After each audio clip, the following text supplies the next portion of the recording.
Okay, question number one.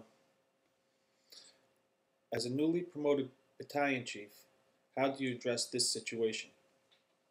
The chief orders you to investigate the quality of station training in the department beginning with Battalion 6 and to compare it to the training in the department beginning with Battalion 6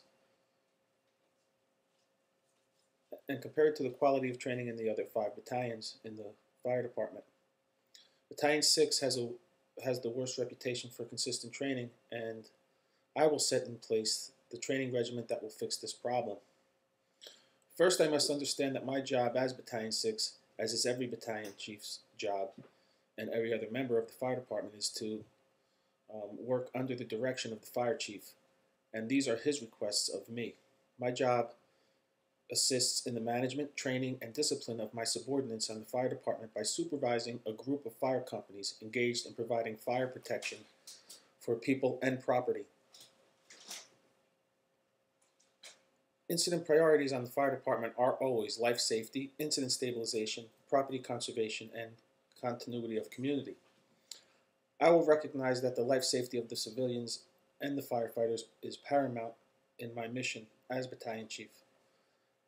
The proper training is key to keeping everyone safe on the emergency scene and is regarded as the single most important reason to train. I understand that the 5 elements of a successful training process is 1. Planning, 2. To ensure safety, 3. To meet national, state, and local training standards and requirements, 4. Recognizing needs, and 5. To format delivery to suit my needs analysis. Number 1, planning. I will go on a fact-finding mission, and I will conduct a needs analysis. I will ID the challenges, and I will pull all previous training records, NIFRs, and injury reports. I will get an ISO rating, and I will set goals in writing. Addressing the scenario-specific items, I will investigate the quality of station training in the department, beginning with Station 6, and I will compare it to the quality of training of that with the other 5 battalions in the department, as well as other cities and states in my area.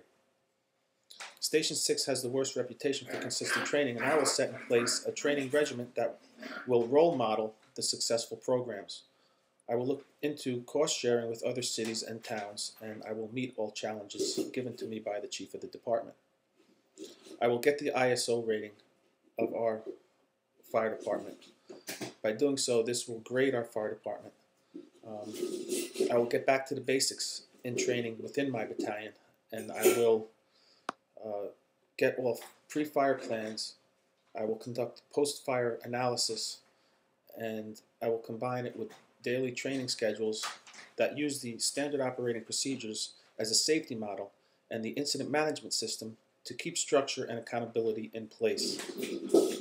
I will start with me when I try to address the problem. I will conduct annual target hazard reports within my battalion to start off with, because I have to understand everything about my new job. So I will start there, and I will update all pre-fire plans in my district. This is the most important aspect of my job, is to keep my members safe. I will bring myself up to speed with all the hazards in my battalion, and this will ensure safety. So number 2 in my plan would be safety, ensuring safety. And to do this, I will meet with the other battalion chiefs. I will address all safety issues and standard operating procedures, and I will set goals to fix the inherent problems within my battalion. And I will always focus on the positive. I will train. I will train my battalion. I will set chiefs at ease with this meeting, and I will address training concerns brought up by the chief of the department and explain how this is a safety program and will benefit everyone. Scenario specific, I will explain my assignment that was given to me by the chief of the department, and I will develop a plan for evaluating consistency and the quality of station training throughout the department, starting with Station 6. I would like to start with a model of what is going on in the other 5 battalions and other cities and states, and can and will use all the resources available to me, and I want to set good examples that I would like to role model. With today's technology and the internet, and the National Fire Academy can train from a distance with the World Wide Web, and it is an invaluable pool of knowledge and a tool for training that I could use and do use on a consistent basis. This is great for getting information that you need on a whim. I will convey the fact that the fire chief has asked me to head this project, and I will thank them for their help. I will serve as the liaison officer between the head of the safety committee, the battalion chiefs, the training officer, and other staff positions such as planning, logistics, and community relations. I want to bring everybody up to speed with the training, which we can do on department time. I propose to bring in the other battalion chiefs and form a safety committee so that everyone can be better trained and prepared. With the battalion chiefs, I stress teamwork and leading by example. I will take any suggestions and would welcome any advice that can be given to me in this situation. Number 3 in the training plan is meeting national, state, and local training standards and requirements. I will develop solutions based on my needs assessment, my strategic needs, and organizational goals. I will train, and I will train some more, all my members. Everything will be written communication of all progress. Record keeping is a huge source of information, and pre-fire planning and post-incident evaluation, PIEs, as they're also called, PIEs will be used as training tools as well as training in context. Post-incident evaluation is very key, because you can get a lot of knowledge from critiquing incidents. And which brings me to 4 in my planning process, which is I will recognize needs and I will do training in context. I will review standard operating procedures. I will get back to the basics, which is life safety, incident stabilization, property conservation, and continuity of community. I will work with the incident management system, the standard operating guidelines, pre-fire plans, and accountability will always be a mainstay in any plan that I set forth. Training in context uses the available time and resources within my battalion during their work schedule. This process takes as many elements of training standards as possible and incorporates it into solutions for tactical problems that arise on the fire ground. A needs analysis should focus on critical skills and knowledge that are used infrequently, high consequence skills and procedures, input from incident experience, continuing education required for certification, mandated training, and departmental goals and objectives. Training in context consists of 4 steps. 1. The operation explained. 2. The expected product is illustrated. 3. The candidates are coached while they practice and using repetition to master technical skills. And 4. The perfect product is evaluated. And number 5 in the planning process is to format delivery to suit your needs analysis.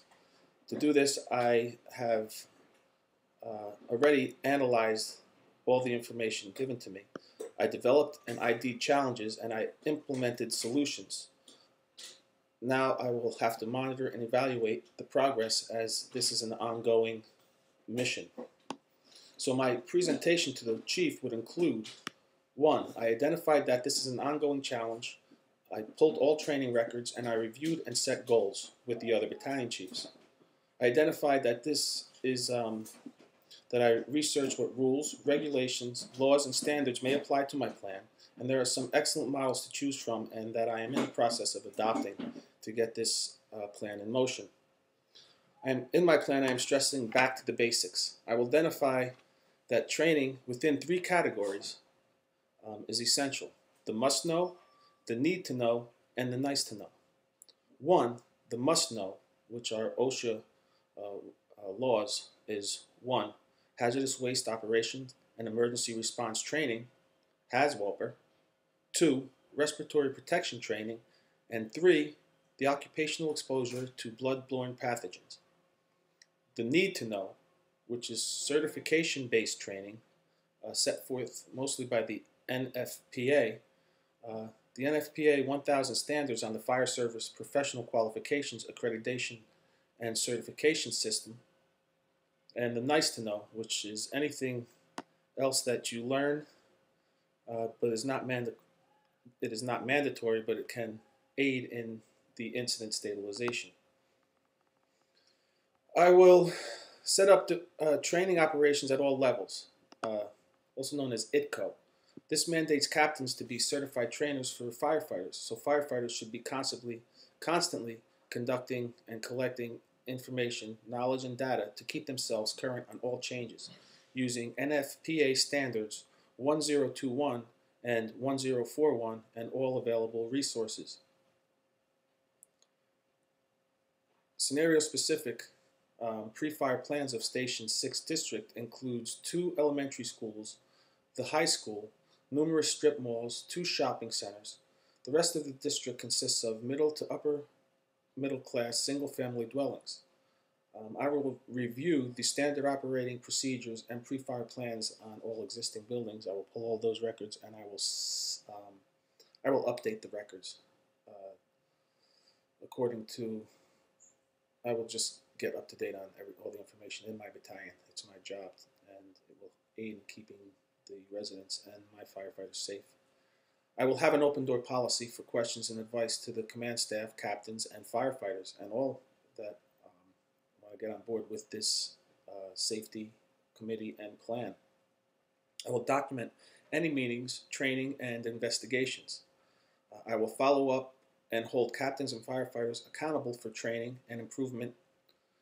Daily drills and reports will be conducted by me so that I know that they are getting done. Every time our shift works, there will be mandated training that all members will participate in my battalion. We can also do multi-company drills with other battalions in our that we have a tendency to work with. I will monitor the fire ground for improvements from this new training approach.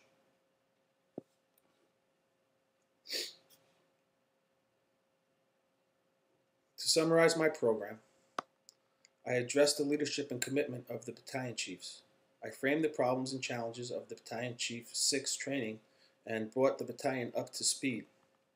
I developed goals, models, and alternatives based on successful role modeling. Also, I conducted valued information and documenting processes. I also assessed the needs analysis and proposed solutions. I recruited the necessary resources. I devised and implemented a plan and put in writing this plan. I started a training program and safety committee, and it will be monitored and evaluated over time. My training is also a process of training in context, because I'm going to accomplish all of this within my allotted time period, my shift. And this is how I will answer this question at this time.